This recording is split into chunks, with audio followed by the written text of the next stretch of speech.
Okay. Good evening. It's nice to see everyone. So this is the third stop. We're about halfway through our 4-month deliberation about zero emissions buses. So we're back again. I endeavor every time we come by to provide you with something a little different. So I'm not going to rehash a lot of the details we've gone over in October or November. Your board packet includes an issue brief with a couple of attachments, some of which have already been referenced. There are also a number of questions that you have asked in the past. We've tried to consolidate them. We've been drip feeding it to you also by email. This is a big rabbit hole, right? This one goes very deep. There's a lot of complexity, and we appreciate your patience as we all sort of work through this. What I'm going to do today is quickly try to recap where we are. We're going to focus on an addition. We've made an addition. We've changed the CEO recommendation. I want to spend a little time talking about that. Overview process, where we're going in the next half of this, how we get to that grant award, that win we want in '24, how we're going to get there, and then leave most of the time for the discussion, deliberation, and your follow-up questions. A couple of points you'll hear me talk on. I don't expect any decisions this evening. I think I told you January is when I'm going to be bringing you sort of the mechanisms by which you could make a decision. That's when I think we really need to get started on this. So we still have time for discussion. Something else, and I think this is something I've kind of heard in discussions with a couple of you on this subject is, gosh, we don't have all the information we want. I've done my own research. There's just this hole of what's going to happen in the future, and we don't quite know. And it reminded me of a quote from Colin Powell, General Powell, and he said, sometimes you have to make decisions based on not 100% information, maybe 30 to 70% information. And this can be a bit challenging and intimidating for something as complicated as this, because you probably feel like you got like 10% information and staff maybe got like 25 or something. We could wait another 5 years, maybe we'll only get up to 50, so there's certainly a decision ahead of us. We probably will not have full 100% information, but nevertheless, we're trying to move forward. So just a quick recap. We have adjusted the CEO recommendation, and when I say CEO recommendation, it's really a consensus staff recommendation to you. There are now two parts. The first is the hydrogen pilot project. That is unchanged from what we tabled to you in October and discussed again last month. You will notice in here that, as I threatened to do, we have narrowed down the cost range. We no longer have a range, it's a single number.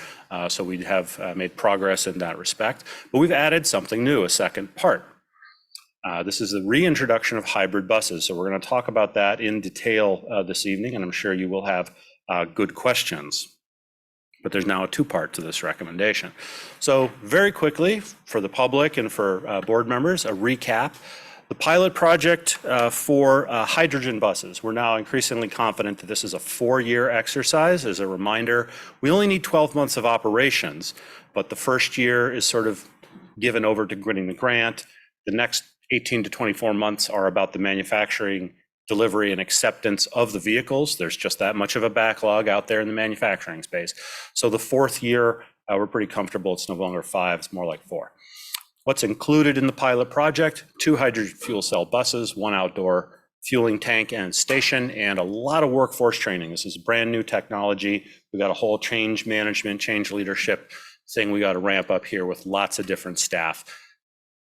Final costs, this is where the range has narrowed. Final cost to this agency for this pilot, we're thinking it's now $2.2 million. The total project cost $9.3.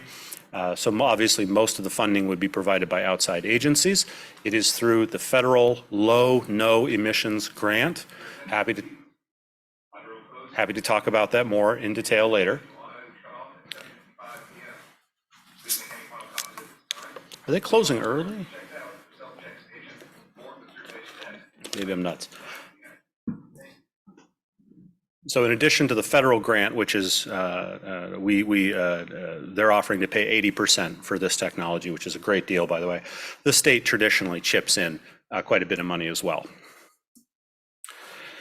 Now, we've talked at length about the different technologies, the pros and cons. We've talked about the policy compliance of the various technologies. Mike asked me, you like the table we had last month about the policy compliance, can you do something just for the mechanical technical issues? This table is in your packet. I'm not going to go through it in detail, but we're happy to try to answer technical questions for you if we can. Couple of things I want to say in summary here. What we want and need for the urgency of climate action is zero emissions propulsion technology that is mature and works today. And that is unfortunately what we've concluded we don't have. The technologies that exist demonstrate various weaknesses and immaturity in different ways. So as we go forward into this, that's where that 70-30% information, a lot of the stuff we really need to know to make good decisions, isn't going to be available until 5 or 10 years. Both technologies, battery buses and hydrogen buses, share some commonalities. The future of the price of clean energy, whether it's electricity from the grid or hydrogen from a filling station, that's still I'll be honest with you, it's kind of an up in the air thing. We know where DTE is today, but do we know that's going to change? How fast and at what cost? It's kind of hard to say. We know the state gave them a law, the legislature passed and the governor signed a clean utilities by 2040. And we also know that a week or two later, DTE raised their residential rates 6%. So that number is moving. It'll get better, but precisely when and how good, there's a lot of speculation, there's a lot of good guessing in there, but it's impossible to tell which one's going to be right. Same thing with hydrogen. We know there's a big investment coming to the Willow Run AMC. There's going to be supply there. Is it going to be green? Actually, Troy and I are heading out there in January. We're going to talk to the CEO. We're going to learn more about it. It sounds like yes, but at what price? We don't know. And again, as we talked about last month, what happens in the next 5 years is probably not as important as what the price of green energy is going to be 10 years from now when we have a much larger fleet of these vehicles and we're running a lot more miles. As we discussed in the past, battery electric buses have challenges. In addition to the cleanliness of the fuel and the affordability of it, which is shared with hydrogen, so it's kind of a wash on that point. Their number one issue has to do with the energy density of lithium-ion batteries and the range that they can be out there on the street, the mileage that they can do. They cannot meet the minimum operational requirements for a traditional public transit service. So that creates a series of cascading challenges. If it's not 1-for-1 diesel for electric replacement, it's more like 1-for-2, the fleet begins to grow. When that grows, we need more storage space, more maintenance, more mechanics in order to provide the same level of service. It also introduces operational complexity. Now we got to swap out buses in the middle of the day because of energy. Right now, as we've discussed, a diesel bus can stay out all day. That's going to lead to some sort of hidden cost or operational issues, possibly mistakes that affect customer service. So there are challenges in there. If those issues could be addressed, batteries still have other hurdles. We've talked about the challenges with fire risk from lithium-ion batteries, large numbers of very large batteries. We've talked about what happens in a blackout. How do we get the fleet back up? How does service continuity go? So the way we think about this is that both battery and hydrogen have challenges with affordable green fuel. One of them will get there first, but it's hard to tell. That's the first hurdle that both of them face. Batteries then have a range hurdle, fire hurdle, and the what do you do about a blackout hurdle. Those are 4 hurdles. And even if you could have a technology breakthrough that addresses, the range issue, but what about the fire issue? And what about the blackout issue? So there's sort of a compounding number of challenges that are going to have to be addressed and may yet be addressed with battery electric buses. Hydrogen buses have a different challenge. Their main weakness is the immaturity of the market for hydrogen fuel and the green hydrogen. How is that going to be developed? The bus propulsion technology, the device itself is much more mature. We know it has no range concerns. The fire risk is not the same issue. There's no garage issue. Fleet growth is not a concern. But that availability of clean hydrogen fuel, that's the rub. And what's that going to be? So they both have pros and cons, but when we stack them up, hydrogen's got 1, batteries have got 4. Can breakthroughs happen? Yes, they will. Both of these things are going to be moving in the near future, are moving now. But these weaknesses, as I've said, lead to cascading implications for fleet management, the size of the garage, these other things. And these are being sort of corroborated by the anecdotal information that we're seeing at other transit agencies, some of which I have shared with you, situations in Denver, Edmonton, other places where they've gone into one area and kind of had to back out a little bit when things got difficult and didn't work out nearly as they had pointed out. In our presentations in October and November in our written material, we have been very clear about these challenges. We haven't really heard from the public or from experts or from other transit industry folks that we speak to. We haven't really heard a refutation that these comments are off base. If anything, there seems to be a lot of nodding around other transit agencies. There are definitely different opinions about how fast electric grids or hydrogen will become green and affordable. We take that. But the core challenges of range, energy density, fire risk, these things, we're increasingly sure those are some of the key factors to consider. Also in your packet, a little report on what we've heard so far. Not going to go through the slide in detail, except to say we haven't heard a whole lot. We've only heard 11 comments, 10 of which were right after the October report was released. We have really not heard from any elected officials or institutions. And there is no sign of a really huge groundswell. We've noticed, you've noted to me, we thought we'd have more public comment in October, November, and this month, and it's kind of dry. I think that kind of maybe indicates, I don't want to say the wonkiness of this, but I know there are a lot of people who care deeply about this subject. Many of them work at the ride, many of them are at the board, and I know there are folks in the community that care as well. But I think for most people, is the bus is running, are the wheels on the bus turning? How that happens is maybe not their primary concern. So I don't see a sign of like some huge tsunami of public concern on this matter. Okay, as I said, we had 2 points, and now I want to shift over to the new element. This is the hybrid. This is the new part that we haven't seen before. This is partially in response to great work staff have done. I want to commend the folks in the maintenance shop for keeping on top of innovations, things that are happening in the industry that other groups are piloting for us, but also you for asking us, what could we do to reduce emissions faster? Could we be more aggressive with this proposal? So very quickly, let me tell you what a hybrid bus is. You've seen a hybrid car. It's pretty much the same. You have a fossil fuel powered motor, in this case, a diesel engine. It charges a battery. In this case, it also heats the passenger compartment. We have had hybrids in this agency before, and many of you, Kyra, Mike, others who've been here a while, know that in the past, staff have been very unsupportive of hybrids. And I want to say why we've changed, because it's a natural question you may ask. And the simple answer is, these hybrids are a lot better. And wait until I tell you about the money. Now, Troy's here. We're happy to answer detailed questions about the mechanical stuff. He can do it better than I am. Suffice to say, all these technologies keep evolving. Diesels are better than they were 5 years ago, and so are hybrids. A lot of the things in these hybrids is superior, not just to the old hybrids that we had, but even to the diesels that we just bought a few years ago. There are no range limits. There are no expensive facility upgrades. Most of the skills and tools we have can continue to be used.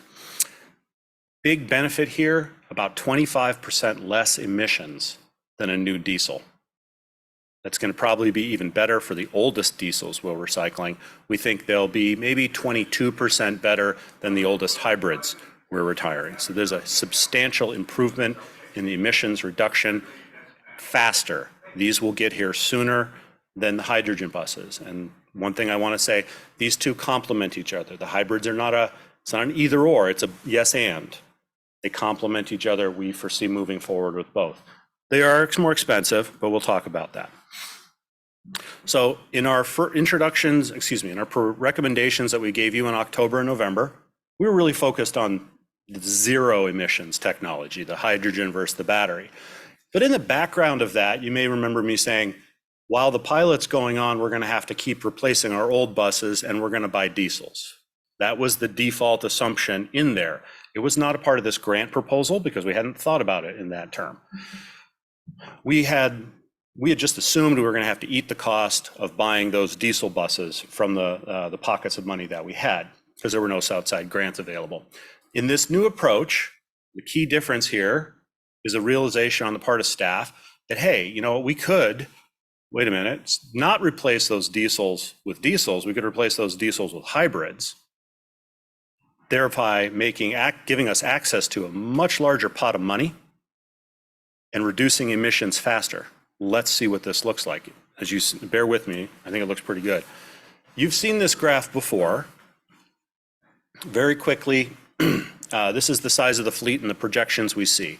As Forrest mentioned, we see the fleet growing. That's the frequency of service. That's the line going up above 100. We have 103 buses in our fleet, and we're accounting for growth. We're assuming those are going to be a zero emissions hydrogen propulsion. The gray and the dark and the solid green, the gray was the existing diesel fleet and how fast we're going to phase that out. The green was hydrogen, how fast we're going to phase that in. The green, brown, speckled section in the middle, that's a big chunk taken out of the diesels that is now given over to hybrids. It's probably a fifth to a quarter of the diesel fleet being replaced over time. We will eliminate conventional diesels years ahead of schedule with this approach, reduce our emissions considerably faster. We will still need to phase in a zero emissions option. That's still on the plan, but this becomes a bridging strategy, if you will. How do we get to that zero emissions technology? Now, the funding, this has to do with sort of different pots of money available to federal transit projects. I'm glad Dina is here. You will probably have questions about it. I'll do my best to simplify it. There are two key pots of money available and germane to this discussion. What we call formula funds just come to transit. They have to be used for transit, but we don't really have to compete for them. And this low, no emissions grant, which is highly competitive. We already get the formula funds, and that's what we were going to use to buy the conventional diesels. But low, no will pay 80% of the price of those diesels. They cost more, but 80%. And then the state's probably going to chip in another 10, maybe 15. We might pay 5 to 10% for that more expensive bus. This is leveraging. We're leveraging our money. But diesels don't count for low, no. So if we're going to get that new money and bring that new money here, it's going to have to be hybrids.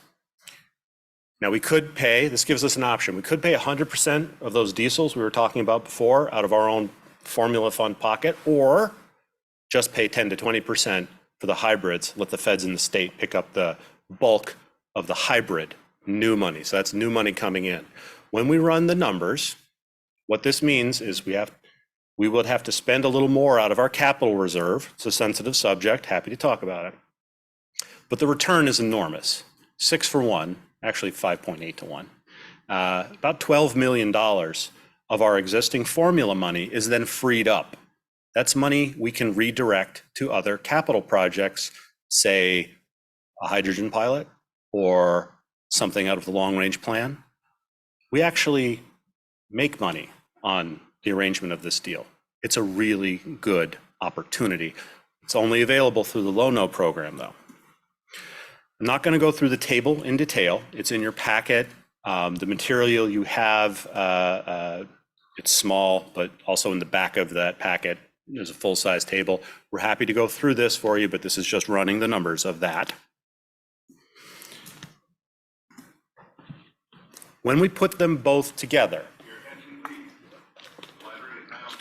the hydrogen and the hybrid, we run, these are the total project costs that begin to come forward.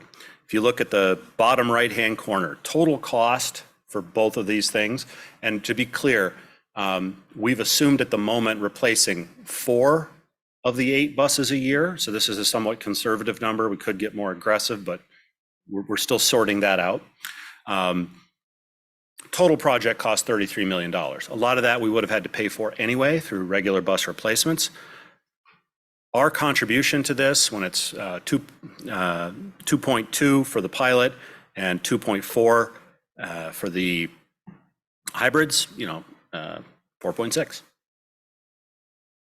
The feds and the state pick up the bulk of the cost. This is conservative. We think we could probably talk the state into helping us out with the hydrogen as well, but we've left that blank for the minute, assumed we're going to have to eat that. So I know that was very fast. I'm sure you have a lot of questions. We're happy to answer those. I want to talk about the decision-making process and the timeline. We were speaking with folks in DC yesterday. I have a much more precise sense of the deadlines we're staring at. They're roughly the same as we expected, but a little more precise. All of this is ready to go. The Federal Transit Administration has the grant applications. They can send them out anytime, but they can't until Congress decides on the fiscal year 2024 appropriation. And right now, if you hadn't noticed, Congress is having a moment.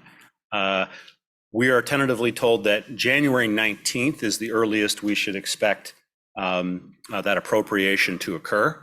When that occurs, the FTA is going to start moving to release the grant. So, sorry, the red underlined is actions we take. The black is outside decisions.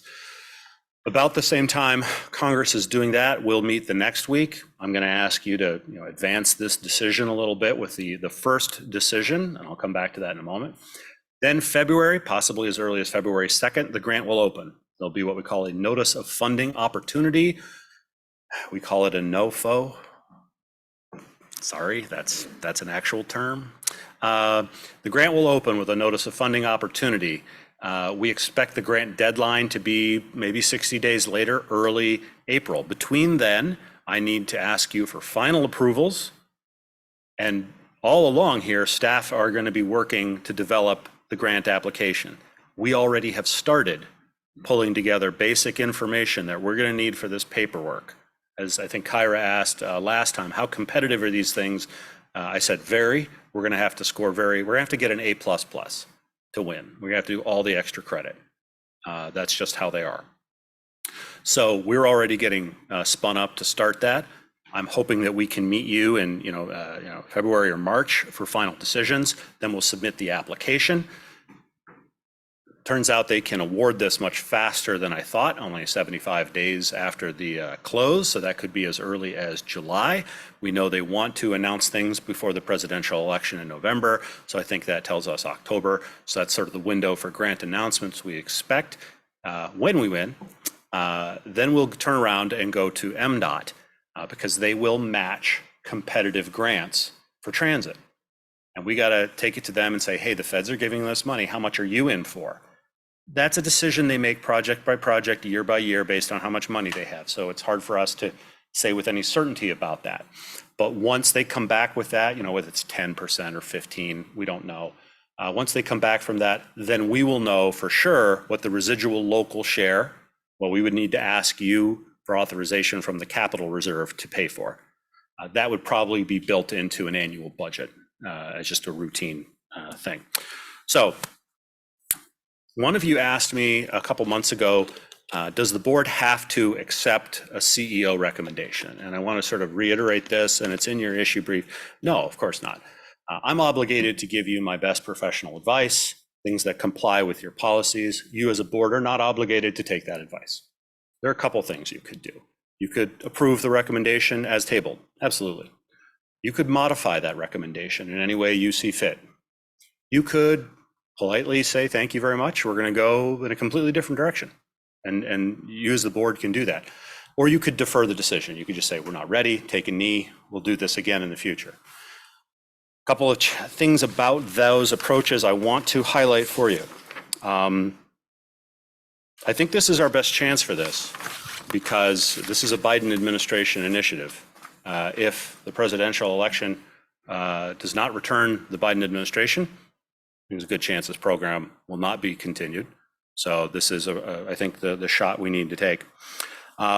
If you choose to go in a different direction than what we've recommended, as is your right, please let us know as soon as you can. particularly if you're thinking about battery electric. We need to do more work on those cost estimates. You have seen some detailed breakdowns, but they're not as evolved as the hydrogen ones. We don't have the same level of confidence. There's a lot of concern about rewiring the garage building. So we need more time if that's something you want to do. And this kind of gets back to the question of policy governance and the role of the board and the role of staff. You have delegated most operational decisions and means decisions, we call them, to the staff, to the CEO. There's nothing more meansy really than a propulsion kind of issue, I think. I need to bring forth recommendations that comply with your policies. Again, doesn't mean you have to accept it. I don't make political decisions, but if you felt, for example, that the agency needed to make a political decision in this or another instance, that's absolutely what you're for. So that is an option that does exist for you. When you do that, I just want to be clear, you're substituting your judgment on an operational thing for the staff, which is your right. As I said, a political consideration could absolutely be the right reason to do that, but you also shift the accountability of it. Right now, I'm accountable for these recommendations and decisions to you. If you direct me to do something else, the accountability sort of shifts over to the body, to the board. That's okay, it's completely legitimate, but we just need to be clear about the roles and how those things work. Okay, authorizations. I see a two-phase, three-step process, if you will. My intent is to come to you in January with all the paperwork necessary for you to make a motion to accept our recommendation. You don't have to, but I'm going to give you the paperwork necessary if you want to take that. It's going to take the form of a construction grant and a request to tap the capital reserve. Not immediately, it's going to be, years later if and when we win. So that's the first thing. That's really there for policy compliance and to see if you guys are of a mind, if you've achieved consensus. And by consensus, I don't necessarily mean unanimity. This may come to a vote. I don't know how you will vote. I know there's some strong feelings in both directions, but I need a decision to move forward with. And then assuming we cleared that hurdle, I'll come back in February and March for a firmer financial commitment to the feds. This takes the form of what they call a transition plan. It is a jello firm commitment on what we're going to do with our fleet into the future. That's why that graph and some of these other discussions are important. We needed to answer their questions about what's the long range here. They've said that you must, as a board, approve that transition plan. So what it is essentially a documentation of the decision you will reach earlier. We write it up, make sure it follows their recipe, answers all those things. We'll bring it back to you for your vote. So in closing, a couple of things here before we open it up for your questions and conversations. So deadlines are approaching, but I think as I've tried to express, we're not urgent. No snap decisions are certainly needed today. You have choices. I've tried to make that, I hope I've made that clear. You certainly don't have to take staff's recommendation. And then sort of a bit of a commiseration, and that, we heard, I think, a little bit of this throughout the day. It's hard to set priorities and judge your risk tolerance under the best of circumstances as a body, as a group, as stewards responsible for an institution. That's hard to do when you have perfect information.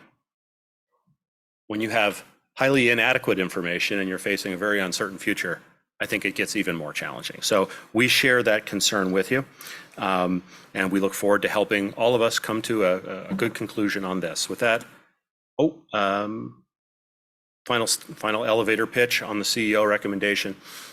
Staffer, we're confident in this. We can't see the future, but based on the technology that exists today, hydrogen, we just keep coming back to that. We talk to the mechanics, the technicians, the fueling crew, the head of maintenance, head of operations, the CEO, finance, planning. This is a unanimous decision. Recommend that to you. Hydrogen is the best option. Doesn't mean it's risk-free, but we think it's the best chance to fully deploy the zero emissions technology. And that is, I think, a big distinction in how we're thinking about this. We're not thinking about this as a pilot project. We're thinking about this as the first step in turning over the entire fleet. So that's why, we might say a more expensive pilot project is worth it because it ensures long-term success and avoids throwaway costs. We can, with the addition of some of the changes in the hybrids, we can cut more emissions sooner and really change the financial side of this. A big issue for you guys last month was how much is this competing with other capital projects? And I'm not going to say this completely changes that. We do lose a flexibility. We spend money out of the capital reserve, but to make 6 for $1 in other funds, that's a good deal. We should, if we can, we should take that deal. And again, best policy compliance. We do think this really checks all your boxes as best we can. So for the folks at home, we are still taking public comment on this. We're going to continue to do so through February. It's all on our website. Please visit theride.org. And Madam Chair, that's the presentation. Happy to help you in your discussion. Thank you, Matt, for that presentation. And I'm sure the board has lots of questions. Who would like to go first? Please raise your hands. I feel like I'm at a tennis match. Rich, go ahead. I'm going to call it. Actually, I had a clarifying question. And that closing slide, were you saying hydrogen is the best option or hybrid? Hydrogen for zero emission. Okay. Hybrid is our bridging strategy. Okay. But the 6-to-1 return is based on the hybrid technology. Correct. Right? Okay. For the submitting a transition plan, is that, I think there's two components to it, right? There's a transition plan of like, here's the ride's plan to implement some kind of new technology. As part of that, I think there's implementation dates, right? Is this something that if the transition plan is saying that we're going to start doing this in January 2025, or is that something farther out? Because the reason why I bring this up is that the part that frankly is scaring the bejeebus out of me right now is the upcoming election. Right? And it's not from a political standpoint, it's a timing standpoint of there potentially is an administration change, and then they say like, oh, you know what, we're not going to fund this anymore. But have we, because of, if we're going to have an implementation date of say like January 2025, we've already started signing contracts, say in like October, November of this year, and how do we get out of that? So a couple things. First of all, we're not going to sign any contract until we have a commitment from the feds. Those commitments are, what do they call them, Dina? When we obligate funds. Thank you. So an award could come, July to October. If the presidential election does not return the Biden administration, there's going to be a big scramble to obligate all that money, and that's a legally binding IOU. It would be virtually impossible for the federal government, regardless of who's in the presidency, to walk those back. I can't think that that's ever been done, because it effectively says the federal government can't be trusted. Like that's a big thing. So if those funds can be obligated and all those I's can be dotted and T's can be checked, and that can move very fast when the bureaucrats need it to, only after that would we even consider entering into any sort of commitment contractually to a manufacturer or anyone else. To be perfectly frank, we couldn't possibly move that fast. It's going to take us a few months beyond that. So I think I can assure you there. Dina, do you want to add something? I would just add that in our contracts, we do have caveats for the funding sources. So if there's a problem with the funding with the federal government, that we're protected in our contracts. Simi, did you have something? Yeah, thank you. First, I'll say I'm happy we have a proposal that I think eliminates emissions more immediately. Really, in favor of what we have here. I do wonder about the operational costs of hybrids. That wasn't, I don't think, touched on. Just curious where that stands in relation to diesel. Sure. I'll do a start, and I'll ask Troy and George to jump in. There are operational costs for hydrogen above and beyond what we would do for a diesel. Primarily, it's in the fuel. That's just this, particularly during the pilot project, when the supply lines for that are not fully developed yet. The hub over at Willow Run is not up and running. That's going to be the largest single expense. There's also going to be a lot of training expenses for that. We have to train the mechanics and the drivers. Apparently, how much of a lead foot you got has a real effect on range for all of these things. What other sort of operating costs have we taken into consideration, Troy, for hydrogen? I'm sorry, Matt. I meant the operational costs of hybrid buses. Oh, I misspoke. Sorry. Oh, maybe I misheard.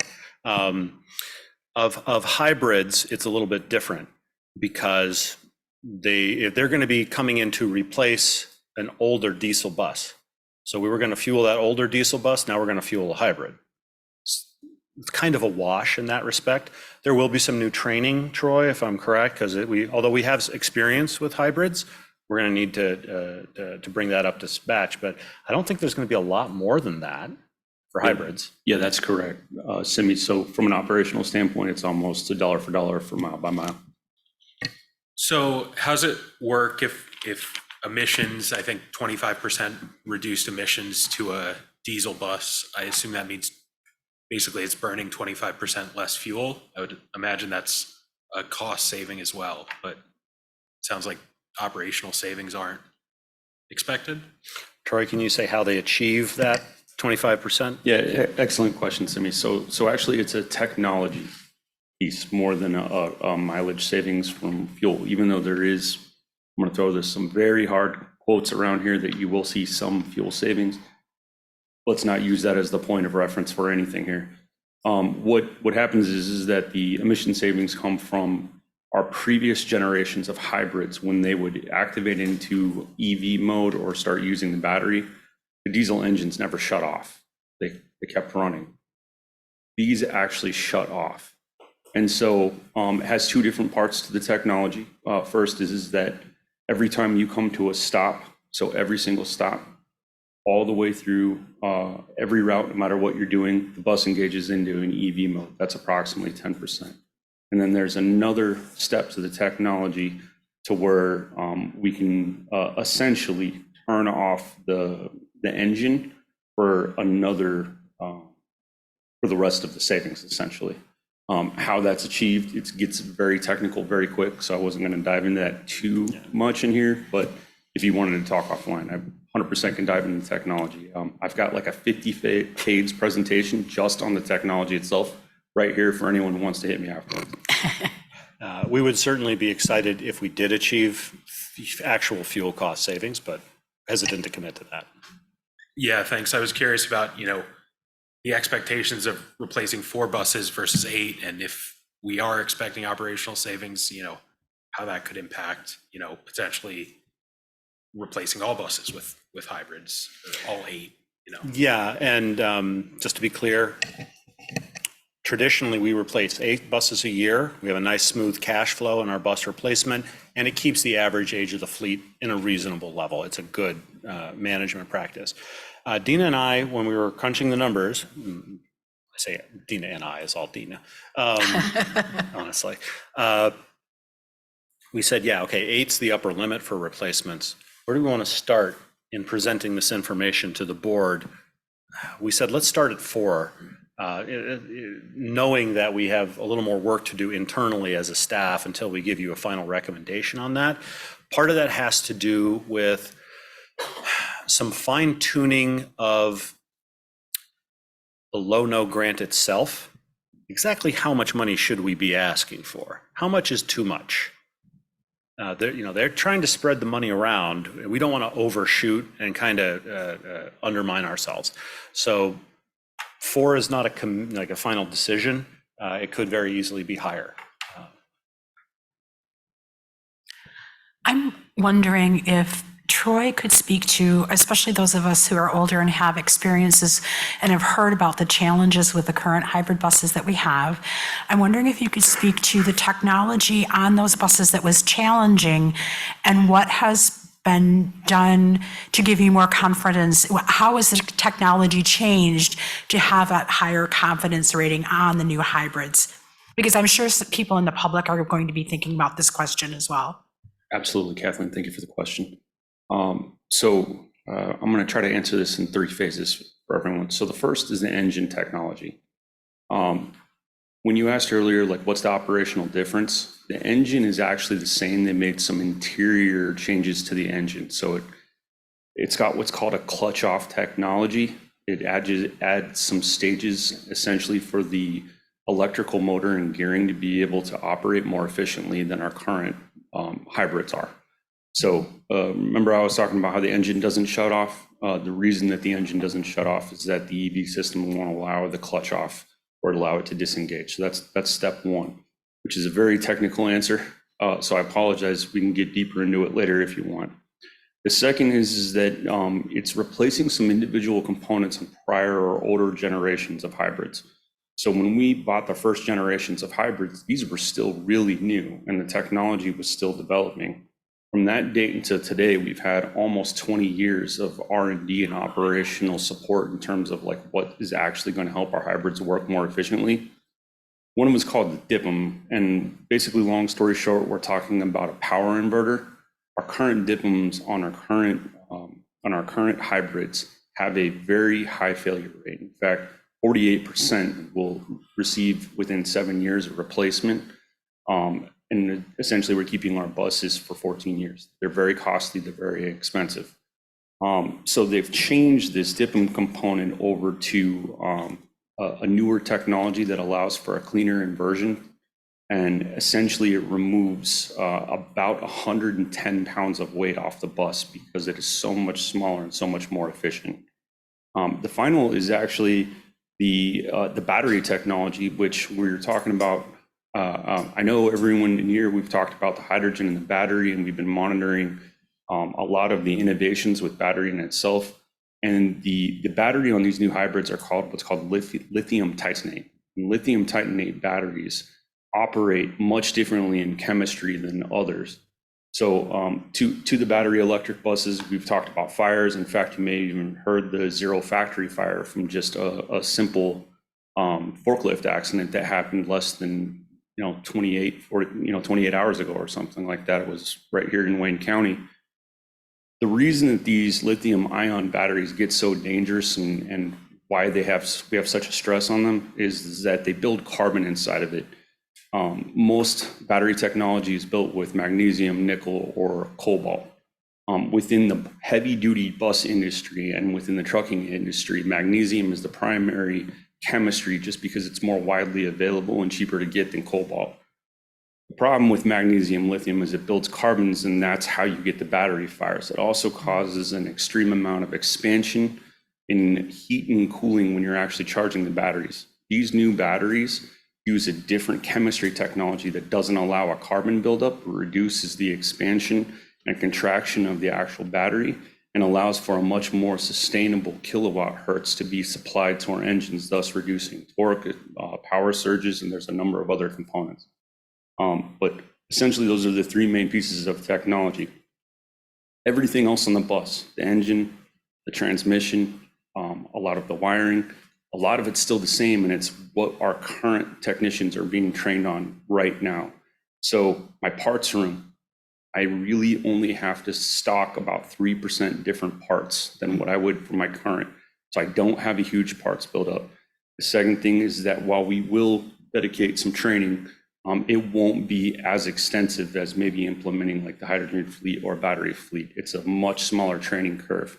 And finally, what I would say is that the technology right now is in use today at other transit agencies. In fact, there's over 105 of these operating, and more agencies are coming to the same determination in conversations with their individual boards that hydrogen and battery is expensive. Let's try to find some bridging technology to help us work through this and allow the technology to mature. So with that, I'll turn it back over to Matt or Kathleen if I hopefully have answered your question.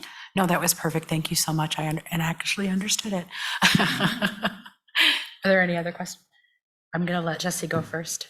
Yeah, I have 2 questions. One, excuse me, in terms of bus suppliers, I don't remember, could you go over really quickly who like what the supplier options are for hydrogen buses and then also for these new hybrid buses? We have an expansive choice of two. The North American bus industry, 10, 15 years ago had 8 manufacturers. It's been consolidating for a variety of economic reasons. We're now down to really, 2.5. Gillig, who's our manufacturer today, they do use this hybrid technology. They do not produce not the hydrogen fuel cell. They have a hydrogen combustion model that we're a little leery of. And then, so that's Gillig. New Flyer has the hydrogen fuel cell. I think they could also could they do this hybrid as well? New Flyer does offer the hybrid. There are 1 or 2 other very small bus manufacturers. They're more like airport shuttle kind of buses. They're not considered heavy duty. Their lifespans are much shorter. They're not as rugged, and frankly, reputations are not high. Okay. And then do you know how long this new hybrid technology has been out in the field? Because I imagine the original hybrids we got probably looked good, at least to some when we first got them, and then turned out not to be proven. Like, is this a proven technology, or are we hearing marketing pamphlets as opposed to proven performance? It is relatively new. Troy will say, the details, but to kind of counter that, I sent him and Troy to go talk to the people running them, tell us how it's going, get the skinny on it. Troy? Absolutely. Thank you, Jesse. So in public, like operational use, it's been 18 months with Indigo, 12 months for other agency. So there still is a learning curve in terms of like total capability. Obviously, just like the electric and the hydrogen, they haven't made it through a full life cycle yet. However, Indigo sits right in the exact same city where this technology was developed. And so they've actually been running this technology longer, but not for official commercial use, essentially. So Indigo would probably be our number one. The city of Indianapolis would be our number one representative of how long it's been going. But we have other agencies around the country, both north and south of us, that have been running them for over 12 months. Good question. And go ahead, George. Can you hear me? It's become the backbone of New York City Transit. New York City Transit started experimenting on this technology in 2012. I think we're in the 3rd rendition now in New York City. If you go to my alma mater of SEPTA, it's now becoming the backbone of SEPTA's fleet. I believe there's somewhere around 45% of the fleet using the same technology that we visited, Allison Transmissions, and it's highly successful. I think one thing I might add is this particular generation, any generation is going to be new for a while, right? Next generation will also be new for a while. But this stuff is built on a 20-year history of stuff. And the components, as Troy was saying, it uses a diesel engine. It's pretty close to the same thing we got now. The transmission's pretty most of the same thing. There's so much similarity there that I think it deserves a little extra credit for just the longevity of all those other components. Rich? Yeah, just a quick question. So in regards to the transition plan, are we as a board, are we only allowed to choose one technology? Because I know I heard Troy use the word bridge, and maybe I missed you already said that, but are we able to say like, hey, we would like to go hybrid for a couple of years and then move to full hydrogen or something in the future, and that will be acceptable for the federal grants? Sure. The transition plan requires several things. The thing that I think is relevant here is sort of a statement about how, if we give you this money, how does this fit into your longer term plans for your fleet? Frankly, they're looking at hundreds of these proposals. They can't afford all of them. Anyone who's got a weak or dodgy transition plan, that's a good excuse to kind of put it on the B pile and bypass it. So we have looked at the projects that have been awarded over the last 2 fiscal years for the Low-No grant. There are many examples of picking multiple propulsion technologies, mostly in the same vein that we're proposing this to you. So one of them is a bridging strategy and the other is a zero emission strategy. There's an interesting kind of, people are making different choices. So our former colleague, Brian Smith, moved to Lafayette, Indiana. He kicked in one right after he got there for hydrogen and I think CNG. So compressed natural gas, that's his bridging strategy. I think they maybe already had some of that. So again, that's a low emissions technology to the FTA. Hybrids and compressed natural gas are lower than straight diesel. So they accepted that. And others have put in for CNG and battery. So there's a mixing and matching, and that is acceptable. I think the FTA, what they're looking for is, are you going to embarrass us if we give you this money? Are you going to blow it? Are you a reliable partner? And if we have a long track record of being a good partner like the ride does, that absolutely helps.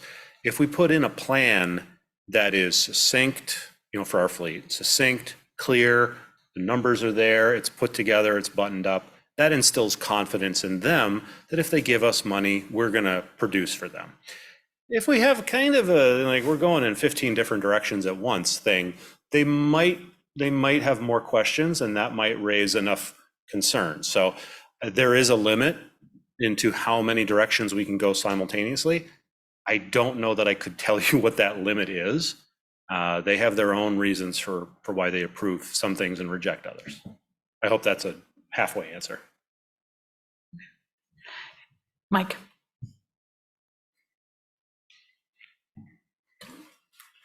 Thanks a lot, Matt. I mean, every board meeting we've had, and even between the board meetings, you've provided so much additional information for us to presumably make it easier for us to decide, but we certainly have better information, and you're answering the questions that we ask at each of these meetings is really helpful too, of course. And it's exciting to hear about this new opportunity in terms of the hybrids. Do we have a better chance of getting funding for a proposed hydrogen fuel cell bus plan in terms of its being a pilot plan, combining the two together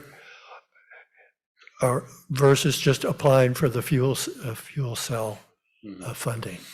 I'm going to ask Dina to weigh in on this as well. I think, we've been talking a lot with our advocates in DC who are very close to the FTA on this, and other partners like CalSTART who are kind of helping us sort out what's the magic word, the magic permutation of grant arrangement that gets you into the kingdom.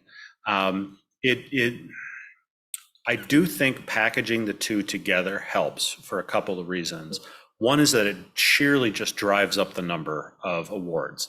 The Biden administration has been pushing hard to get this money out the door. They want all of it announced with the largest number of vehicles announced before the general election. And a small pilot of two, slower cost. But I think tacking this onto it helps the overall package because it's simply more vehicles. Dina, please add your thoughts. Thank you. Yeah, as Matt said, we've been just started maybe in the last month, really focusing on talking to other agencies who've been applying. We as a team have looked at successful proposers who've benefited from this grant last time it was out. We've been talking to them. We were talking to potential, like he said, partners. The consensus is really exactly what Matt said. More is better in terms of not only the number, but in terms of options. So how this grant will work is it's several different components all together. It is zero emissions, low emissions, and bus facilities grant. It's all one application. We can specify in the application what our preference is, and our preference will be we want it all. To the extent we can't have it all, we might start to prioritize and say we really want to further our zero emissions. Then we want the option to have low emissions, to as a bridging strategy and so on and so forth. Ultimately, what it does, though, is it gives the FTA more flexibility in providing as much funding as possible for some type of buses, whether it be zero emissions, low emissions, or other bus and bus facilities requests. So they will decide ultimately, what pot of money we could get and how much. They're weighing that against a lot of other things, all the other agencies, but giving them more options gives us a better chance of getting at least some funding.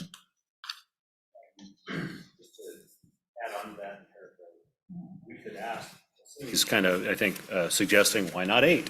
Why not go big? We could ask for that, and they may say, we like your proposal, can we haggle you down to 6? And we're not really haggling, we're just telling you what we're willing to do. So, yes, sir, absolutely, no problem. So there's an element to that. There's also, I'm going to be frank, positioning, and you're going to notice next month, I'm going to stop calling it a hydrogen pilot, because we've been told very clearly that suggests a lack of commitment. And that sends them a mixed signal. So, and in my mind, maybe I didn't really mean pilot anyway, because I've talked to you guys a lot about this is a step towards full deployment, and I've always said that I see it in that respect. So this is more like the initial learning deployment. This is our shakedown phase where we learn how to run this stuff before we go into it. Like I'm in it for the whole thing, not to get 2 buses and stop. Like that's not very exciting to me. Bigger fleet of full deployment, that's interesting. So you're going to notice that I start changing my language a little bit in order to better dovetail with the things they want. Some of the other things, you'll see in the transition plan are kind of like odd. For some reason, the FTA has gotten it into their head that customization of buses is a real problem. All buses are made to order. There is no such thing as a bus lot. We go to the factory, they build it to our specs. Somehow they've gotten it into their head that that's a big problem. They want us to kind of have fewer specs and similarity to go easier on the manufacturers. Everyone at the APTA conference almost threw stuff at them. It was, it's not a popular idea, but it's kind of where they are right now in their headspace. We're going to have to meet them where they are. We're going to have to tell them what they want to hear. We're going to have to find a way to deliver that.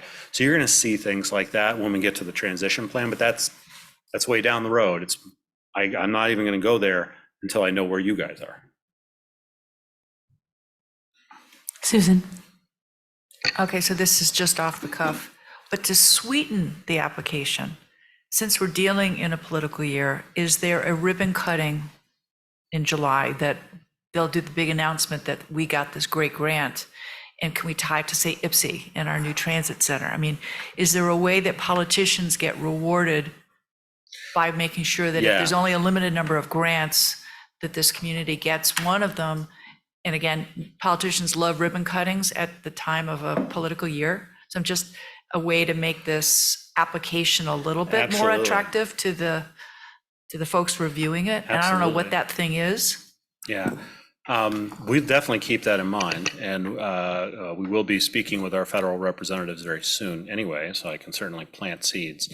The best time for these things is once the vehicle is delivered, and obviously that's not going to happen before next November. But no, it's an interesting idea. I like it. Let's think about that behind the scenes. I think I would defer to them. What do they want? If they want a ribbon cutting for the big novelty check, absolutely. And I'm just throwing it out. Express service is about to start, and we want to thank our Congresswoman Dingell. I mean, this is the year when being visible is really helpful. And so tying it to things that we are really proud of in our community, the community is supporting, are there ways that we can use this to make the grant application a little bit attractive? Now you got me thinking. Leave it with us. There's a lot of options. Mike? I wanted to thank you, Matt, too, for providing that schedule in the front that compared various issues of battery electric buses with fuel cell electrics. And There was one point on there that I don't know that I agree with, and that had to do with the future energy cost, that you basically said it's unknown and therefore there's no favorability of one versus the other. It just seems to me, and you and your people know far more about this than I do, that there's more uncertainty about the future cost of hydrogen than there is about the future cost of electricity. Hydrogen production, particularly the type we're talking about, that's green or close to green, I mean, it's really, it seems to me like there's a whole lot more uncertainty about that rather than compared with generating electricity. And I guess I would have to put that one in, just from my maybe naive or uneducated opinion. I'd have to put that in the favorability to battery electric buses. Is that an unfair conclusion? No, I don't think so. And Simi probably knows better than I do about it. I think it's easier to look at an existing electric grid and say, how can that become green than Sure. a supply line that doesn't exist much at all today. I mean, it does exist, but it's very, very small. But there's so many variables in there. The hydrogen thing doesn't exist, which means it gets to start from scratch. It doesn't have a legacy that it has to deal with. Whereas there's definitely a push to green the grid. Will that pan out? Yeah, it could. The Democrats in the state legislature, like I said, have had a law that the governor signed about the utilities will be clean by 2040. That doesn't mean, I think nuclear is still allowed. There's a couple other things in there. It's not 100% renewable, but it's a lot better. But then I mentioned that DTE a couple of weeks later raised their residential rates. The legislature is evenly balanced right now because of 2 vacancies. The Democrats only had a 2-seat advantage. How many electrical rate hikes will Michigan take before the legislature swings back and that piece of legislation gets undone? When we're talking about these projects, both for this and the long-range plan, and I heard some passion about, like, let's do it all now. We measure transportation infrastructure implementation in decades. 15 years for this is really fast. 20 years is way more likely. So over those periods of time, so many things can happen, so many variables can inject. It's very difficult for us, and I think that's why we've kind of put this as unknown and to be determined. Because I think I mentioned this last time, we see so much conflicting information about both things. We see hydrogen boosters saying the green thing is already here, and then, as I mentioned last time, Plug Power, whom we had an invoice from and a guarantee, announces, hey, we're running out of money. And how often are things like that going to happen? So I would generally agree with you. It's easier to see how an existing infrastructure like the electricity grid could become more green than standing up a whole new thing. But I can't tell you that I know for sure which is going to get there first or how. Yeah, I was really thinking about cost as much as I was thinking about the amount of greenness. It just seems to me the cost of hydrogen of any kind in the future has a whole lot more uncertainty than it does the cost of electricity. Absolutely. So the CEO over at American Center for Mobility is named Ruben. Troy and I are going out there in January to see him. We're going to learn a little bit more. I think we talked about this, that EPA announcement about the hub really lacked in details. That's where we're going to go try to find out precisely what are you going to be building and how much of it's green. Some of the things he said suggested there is a green element to it, but maybe it's spoken for. I wasn't clear what he meant. And how much is it going to cost? And is that price stable? I agree with you, Mike. There's a lot of uncertainty on both ends. And of course, other than that one table, pretty much everything in your presentation was addressing hydrogen and not battery electric. And that's very understandable.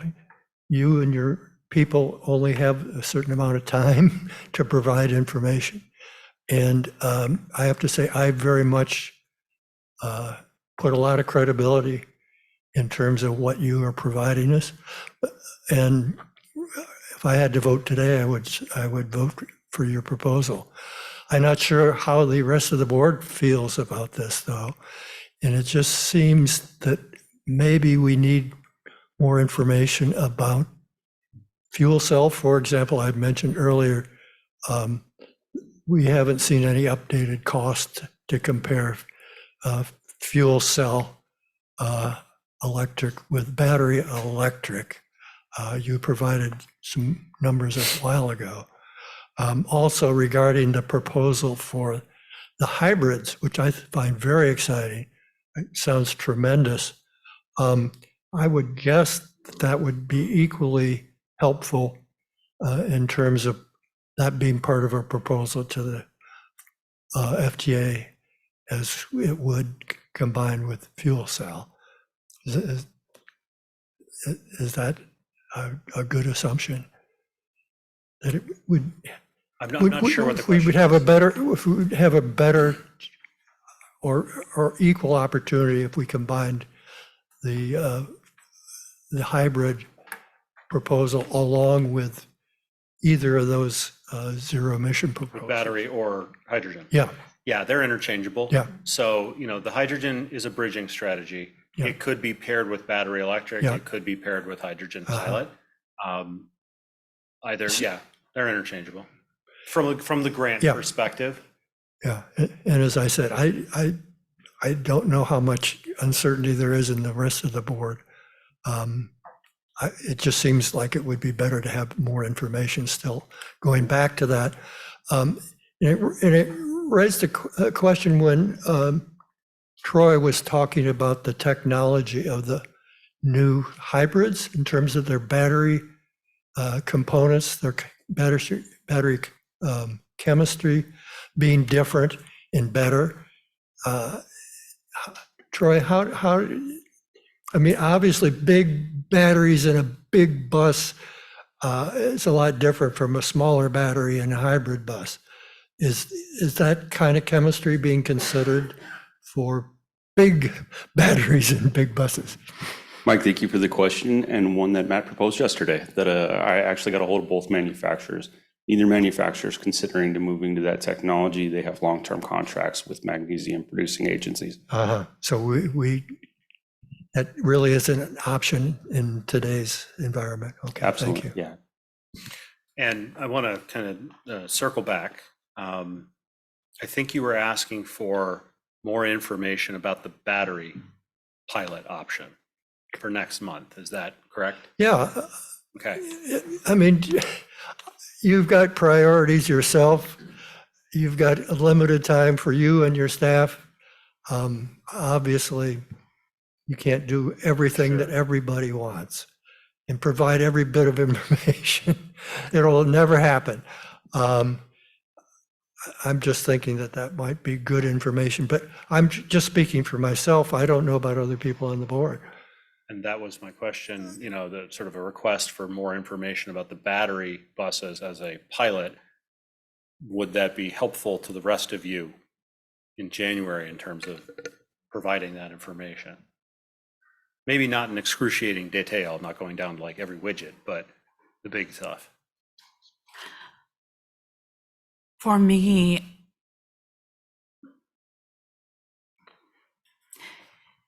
there are enough negatives on the battery electric side in terms of fire hazard. And, there are 4 different categories that when I think about then what are the costs involved in that, insurance and building preparation and all of the things that go with that, I don't know that I would want any more information that I've already been given on electric. However, I'm not the authority of the board, but that's my opinion. I don't necessarily need more, although Mike did posit he would like a little bit more information. And it sounds like your meeting in January may help give us more information about possible costs for electric and hydrogen, because you're going to be meeting with the CEO of that company. Yeah, we'll learn a little bit more about one potential supplier for the fuel, but let me just offer this. We already have our detailed sort of like first approximation battery electric bus pilot project. You've already seen it. It was in last month's thing. I will talk to my staff about how much we can update it, Mike, by January, so that you can see that information in comparison to the hydrogen. I think it's a reasonable question, and you should see it. We have it available. It's just a question of how much can we update it? And I'll just tell you, the biggest sort of question mark in there is the rewiring of the garage.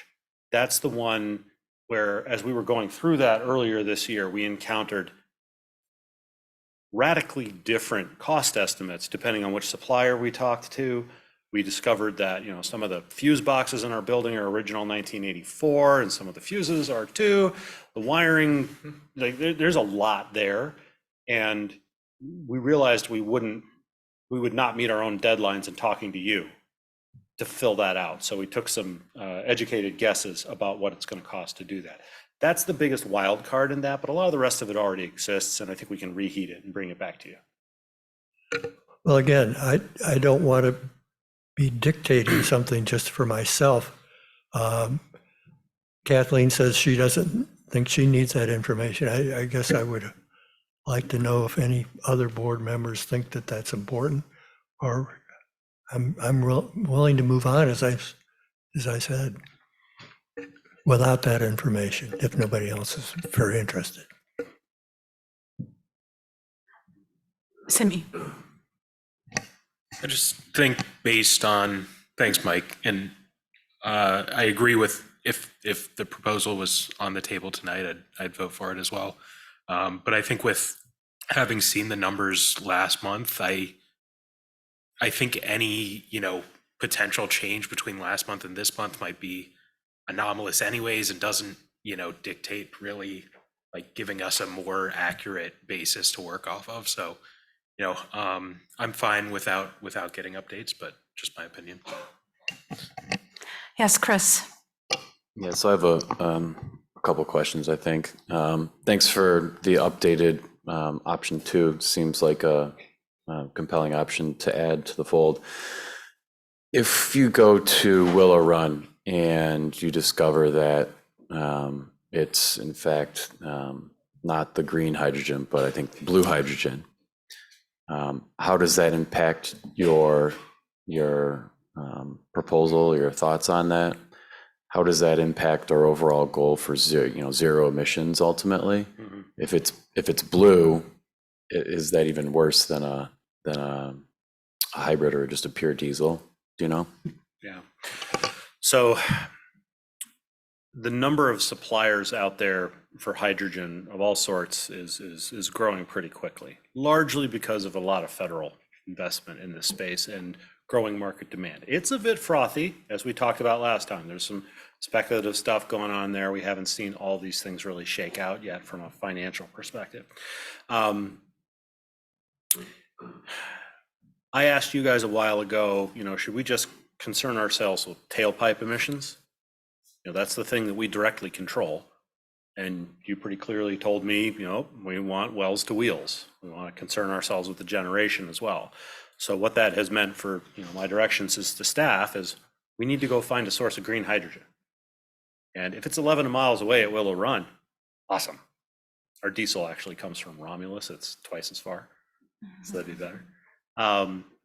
But previously, you know, with Plug, we thought we might have to ship it in from Pennsylvania. They do have a factory up in Sarnia, Ontario. That's blue hydrogen. It's going to take a little while for us to sort out the supply chain thing and find a, frankly, stable, reliable supplier.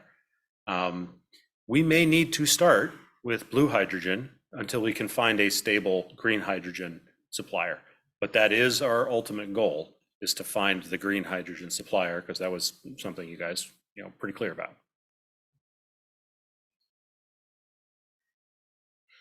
Jesse.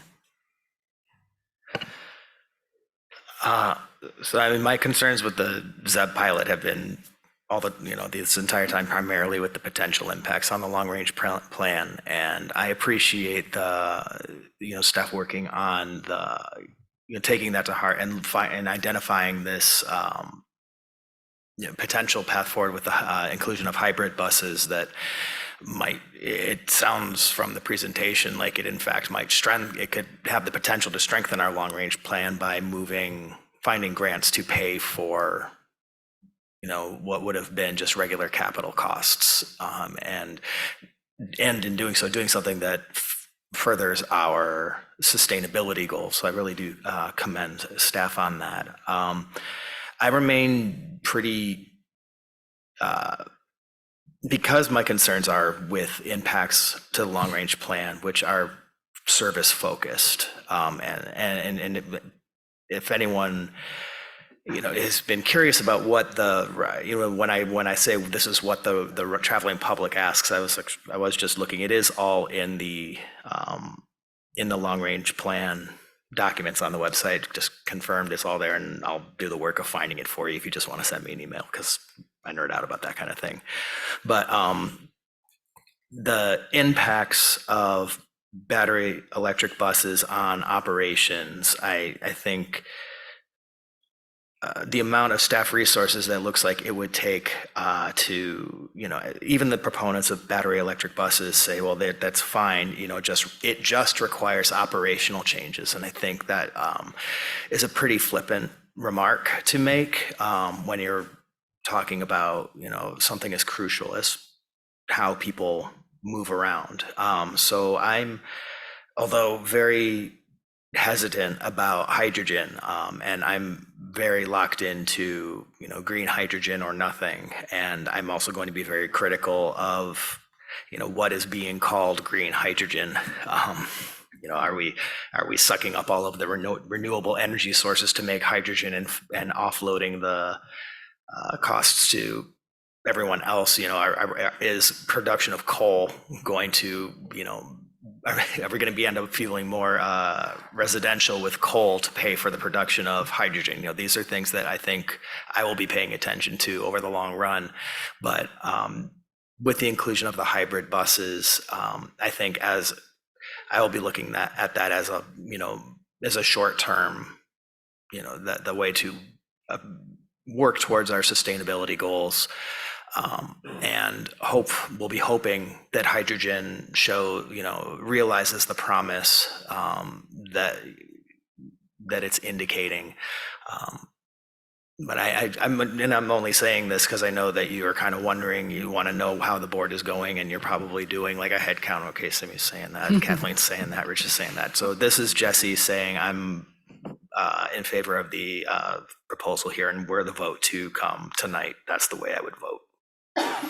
Thank you. And a note to staff that we have to drop the plan to suck up all the renewable energy. It was a good idea, but not going to happen. Thank you for that. I do appreciate it, because you were not the only board member to voice concerns about the perceived competition in the capital plan for some of these other big projects. And we do have a lot of aspirations in there. Two things I want to circle back on. I mentioned last time, it can be very intimidating to see the graph we saw last time with all of the projects laid out and how much they're going to cost and how little money we actually have. But I said at that time, and I stand by it, every institution, that's kind of how you start. You got to have a plan, you have a good sequence, and then you go project by project. Dina and I had a meeting just yesterday where we realized, oh, there's a bigger pot of money over there than we thought, federal. That might offset local capital reserve money. We got to look into that in the new year to see if that might help. As we go along, basically, we're going to look at the next project and drive down our local contribution as hard as we can. With bring in those outside dollars, what Howard Lazarus once referred to me as other people's money. In part to save our local capital reserve. So I appreciate that this, I think, seems to have addressed that concern, and I would look to other board members to make sure we're scratching that itch. But I do want to be direct with you guys. That I mentioned there is a sort of trade-off in that 6-1 win. And I want to say just a few more things about it. I've spoken to you before about the importance of preserving our local capital reserve. That is very flexible local money that we can use as local match against these competitive grant projects like Low-No. It has a value beyond its numeric value. we will need to spend more of that money to get that 6-to-1 return.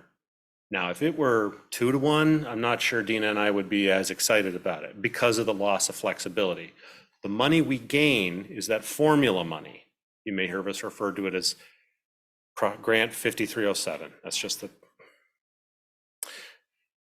we cannot use those grants. We can use them to pay for the YTC. We can use them to pay for other capital projects. We cannot use that as a local match. So there's a lot more of it, but we do draw down the capital reserve a bit more. That's the trade-off here. Because it's such a good deal, that's why we're recommending it. Again, if it was 2-for-1, I'm not 100% sure we would even consider it, but 6-to-1 is great. So I want to be clear about that trade-off. I think when we look at it, was it like 4.6 million out of the local? So that's, you know, out of a capital reserve that's 31-ish. So it's still a really good deal. And again, it backstops these other projects that we can use for the YTC and for other things. But I just want to be upfront with you guys that, you know, as we move these pieces around on the chessboard, there are trade-offs. Thank you for that candor. Do we have any other questions from the board or comments? Seeing none, thank you, Matt, for that presentation. You've given us a lot more to think about over the holiday season and into January. And we look forward to hearing what you have to bring to us in January. Thank you very much. And as a prelude to that, I will be bringing back probably more information, more refined information, cost estimates, as well as the paperwork necessary to take these next steps if this recommendation is what the board ultimately chooses to do. So thank you very much. I look forward to seeing you in January.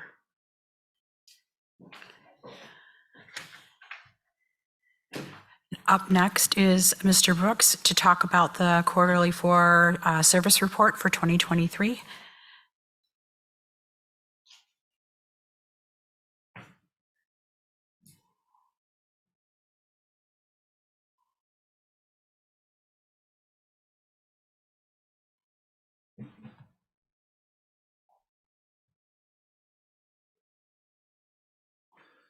Good evening, everybody.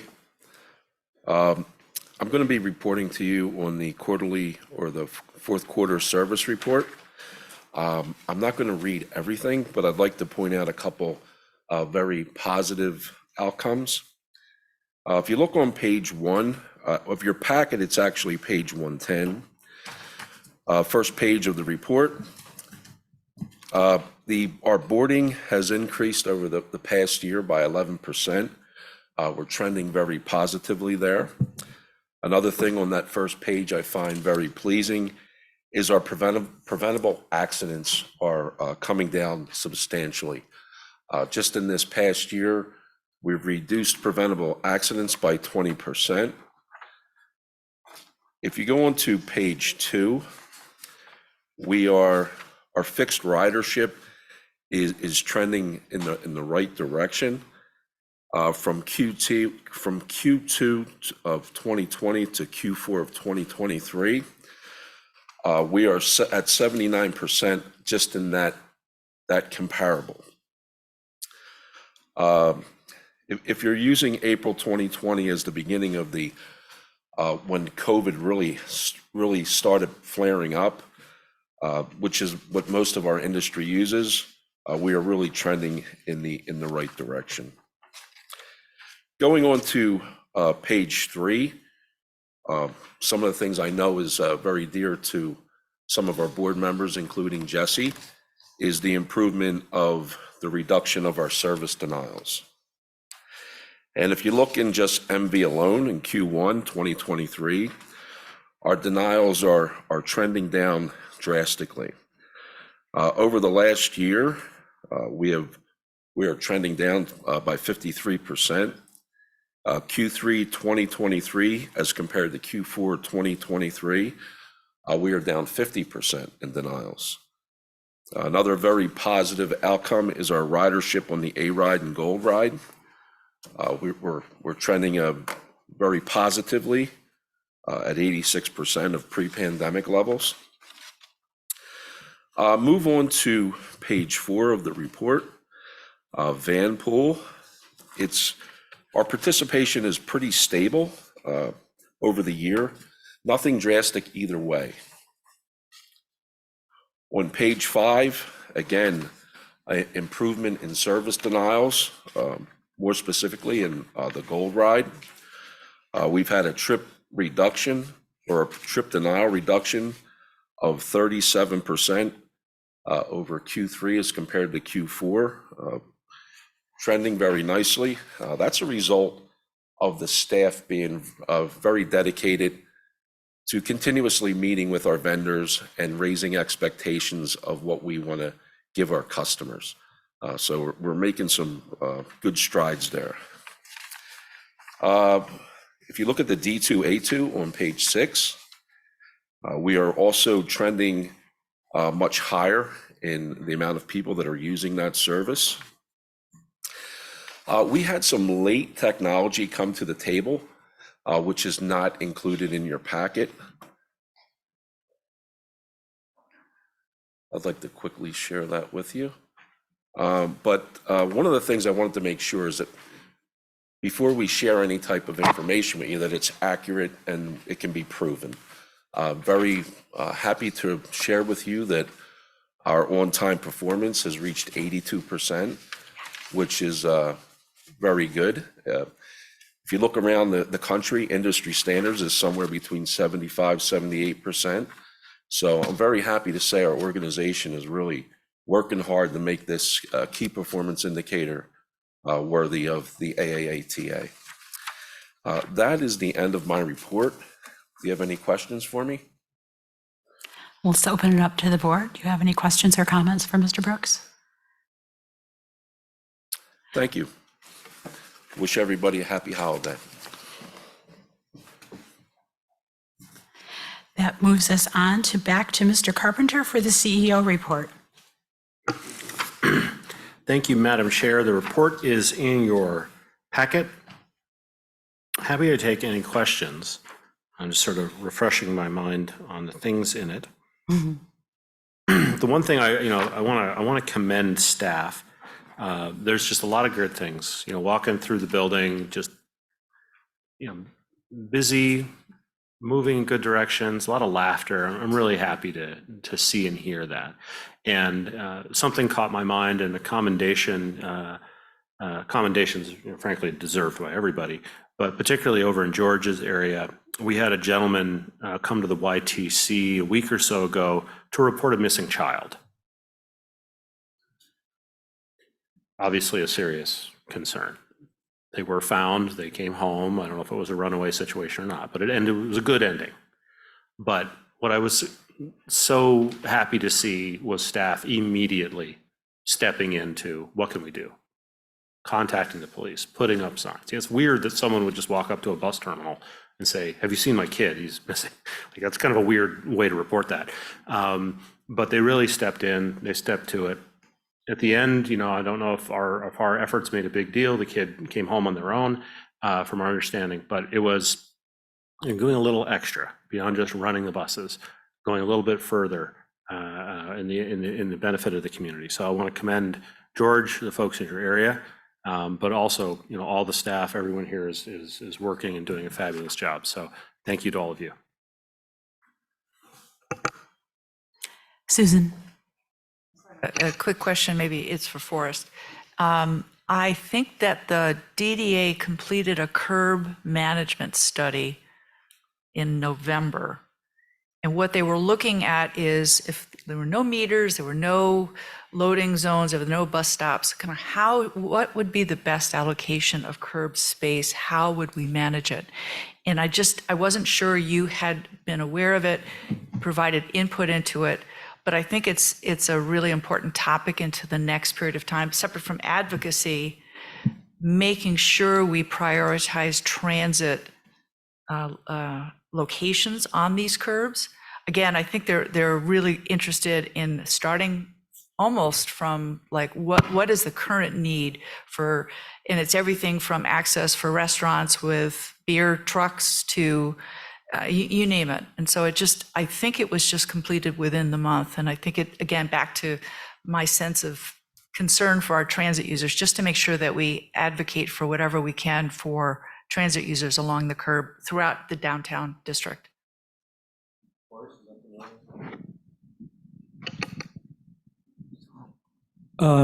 Yes, we did hear that, but we weren't involved that much in that study. I know they're mostly talking about delivery related curb space management. I haven't seen their final report or anything.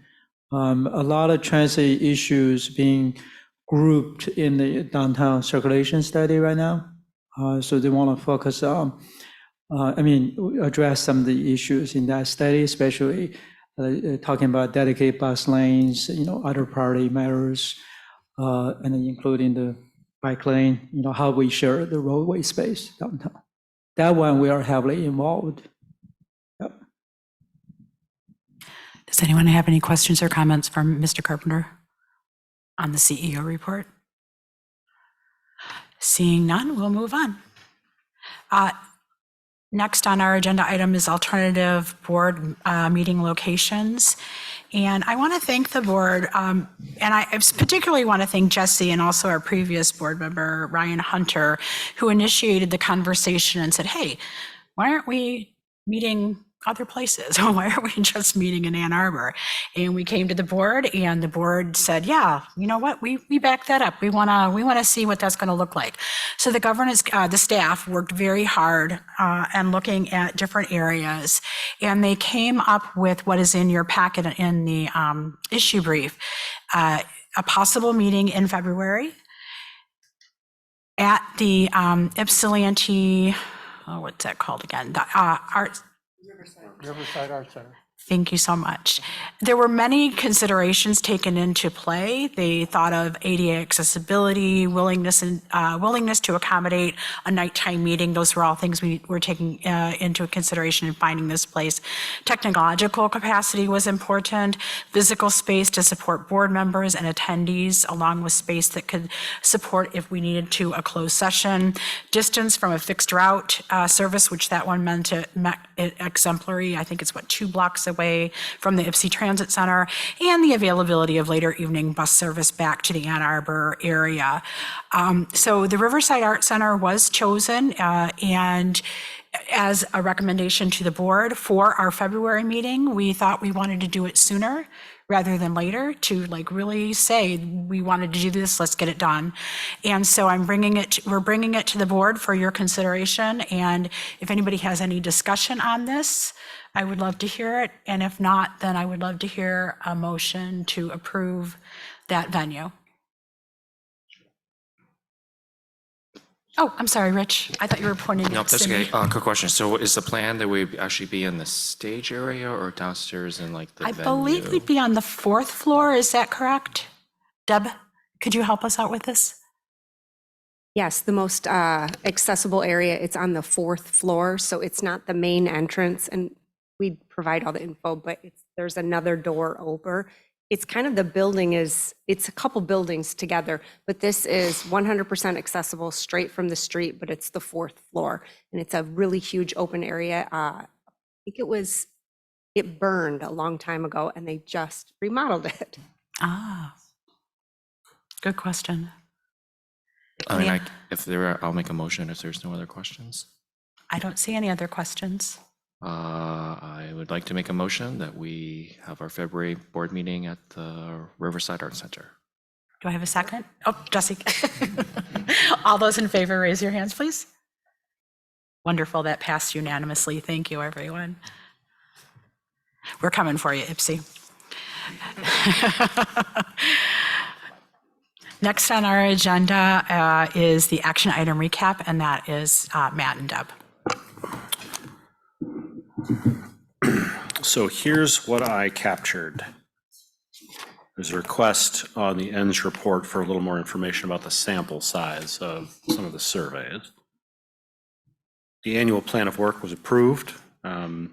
Traditionally, what we've done is then the governance committee and staff sort of work out a schedule for tackling all those things with the subject, and the priorities are done. with the policy review, Rosa is going to add policy 211 and find the correct year to work that in.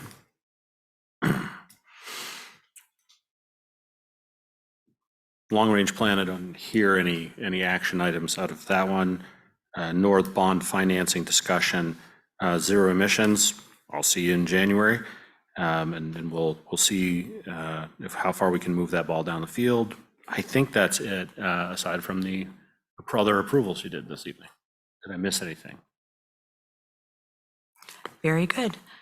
Topics for our next meeting here at the board level will be on ends. We'll have our actual review and zero emission bus decisions. That brings, our next meeting is Thursday, January 25th, 2024. And now we're on to public comment 9.3. Deb, is there anyone online that would like to make a comment?